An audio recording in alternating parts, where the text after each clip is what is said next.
जय श्री राधा कृष्ण भगवान जी की, जय श्री गौरी शंकर भगवान जी की, जय श्रावण मास महत्म्य की। मंदिर शिवंशी वाले महात्मा यूट्यूब चैनल की ओर से हम आप सभी भक्तों का हार्दिक अभिनंदन करते हैं। श्रावण मास के इस पावन समय में हम आपको प्रतिदिन श्रावण मास महत्म्य की कथाओं को सुना रहे हैं। इसी श्रृंखला में आज हम आपको श्रावण मास महत्म्य के 21वें अध्याय की परम सुंदर कथा को सुना रहे हैं, जो कि इस प्रकार है। भगवान शिव शंकर जी महाराज सनत कुमार जी से कहने लगे हैं कि हे सनत कुमार जी, श्रावण मास की शुक्ल पक्ष की पूर्णिमा तिथि के दिन वेदोत्सर्जन उपाकर्म होता है। यह पौष मास की पूर्णिमा तिथि उत्सर्जन की कही गई है। उत्सर्जन में पौष मास या माघ मास की प्रतिपदा तिथि या रोहिणी नक्षत्र कहा गया है। दूसरा समय अपनी अपनी शाखा के अनुसार उत्सर्जन तथा उपाकर्म दोनों एक ही समय करना उत्तम कहा गया है।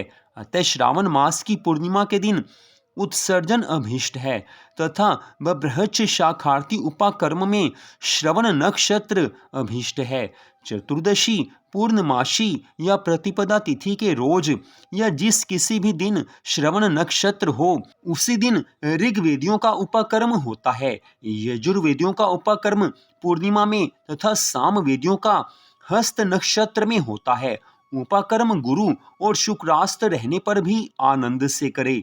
गुरु तथा शुक्रास्त में पहला उपाय कर्म शुभारंभ ना करे, यह शास्त्र का मत है। ग्रहण तथा संक्रांति आदि योग दुष्ट समय आ जाने पर दूसरे काल में करे। हस्त नक्षत्र युक्त पंचमी या भाद्रपद पूर्णिमा के दिन अपने अपने ग्रह सूत्र के अनुसार उत्सर्जन उपाकर्म करे।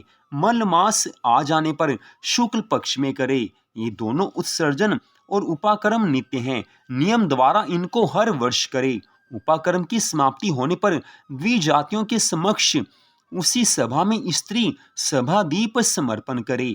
उसे आचार्य या अन्य ब्राह्मणों को दे देवें। पहले सोने, चांदी या तांबे के पात्र में एक सेर गेहूं रखकर उसके ऊपर आचार्य या अन्य ब्राह्मण को दें।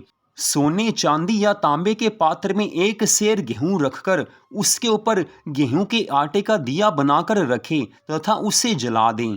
घी या तेल से योग कर 3 बत्ती ब्राह्मण को दक्षिणा पान सहित दें।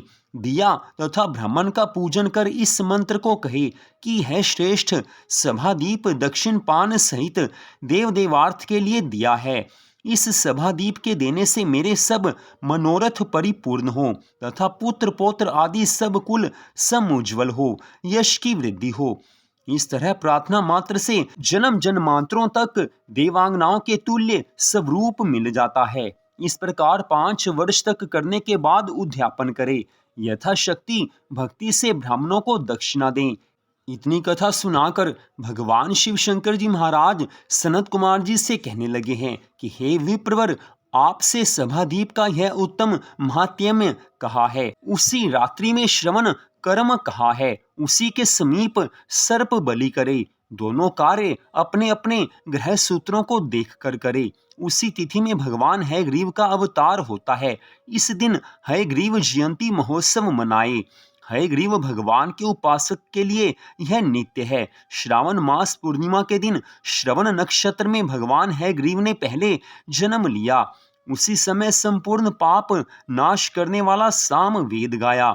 इसी पूर्णिमा के दिन रक्षाबंधन कहा है। यह सब रोगों तथा सब अशुभों का नाश करने वाला है। हे मुनिवर, इसमें पुराने इतिहास को आप सुने। पहले इंद्राणी ने जय सिद्ध्यर्थ इंद्र के लिए इसे किया। हे विप्रवर, पहले 12 वर्ष तक लगातार देव तथा असुर युद्ध हुआ। इंद्राणी ने उसी समय सुरेश्वर को थका देखकर कहा कि हे देव, आज चतुर्दशी तिथि है, कल सुबह अच्छा होगा, मैं रक्षा करूंगी, जिसे करने मात्र से आप अजेय होंगे। यूं कहकर इंद्राणी ने पूर्णिमा के दिन मंगल आदि कर हर्ष देने वाली रक्षा को दाहिने हाथ में बांध दिया है। इंद्र ने रक्षा बंधवा ब्राह्मणों सहित स्वास्ति वाचन किया है। दानव सेना पर चढ़ाई की है। देवताओं और दानवों में भयंकर युद्ध छिड़ गया है। क्षण भर में प्रतापी इंद्र ने सब दानवों को जीत लोकत्रय में फिर विजय प्राप्त की है। हे मुनीश्वर, आपसे मैंने यह रक्षा का प्रभाव कहा है।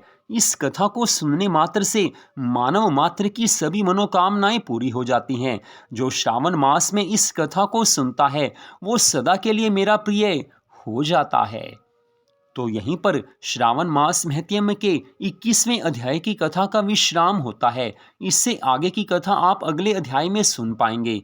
तो मंदिर श्री बंसी वाले महात्मा यूट्यूब चैनल की ओर से इस कथा को आपने सुना, आप सबका हार्दिक धन्यवाद। श्री राधा अष्टमी का पर्व अब आने ही वाला है, तो श्री राधा अष्टमी के दिन श्री राधा अष्टमी का व्रत रखा जाता है। तो हमारे इसी चैनल पर श्री राधा अष्टमी व्रत से संबंधित बड़ी विशेष वीडियोस आने वाली हैं। उन सभी वीडियो को भी आप जरूर देखें और श्री राधा अष्टमी का व्रत आप जरूर रखें, क्योंकि वो एकमात्र ऐसा व्रत है कि जिसको रखने मात्र से मनुष्य की सभी मनोकामनाएं पूरी हो जाती हैं। और वही एकमात्र ऐसा व्रत है जो केवल दोपहर के 12 बजे तक रखा जाता है। दोपहर 12 बजे श्री राधा अष्टमी का व्रत खुल जाता है। तो वो वीडियो हमारे चैनल पर आप जरूर देखें। श्री राधा अष्टमी की काफ़ी वीडियो हमारे चैनल पर आएंगी। सभी वीडियो को आप देखेंगे तो आपको भगवान की बड़ी कृपा मिलेगी, आपको काफ़ी ज़्यादा जानकारी मिलेगी। तो आज की इस कथा को आपने सुना, आप सबका हार्दिक धन्यवाद। भगवान श्री राधा कृष्ण जी की, भगवान श्री गौरी शंकर जी की श्रावण मास महत्म्य की अनंत कृपा सदा आप सब पर, आपके परिवार पर बनी रहे। इसी मंगल कामना के साथ जय श्री राधा रानी सरकार की, जय श्री कृष्ण भगवान की, जय श्री गौरी शंकर जी भगवान की, जय श्रावण मास महत्म्य की। ओम नमः शिवाय। जय जय श्री राधे, जय जय श्री राधे, जय जय श्री राधे श्याम।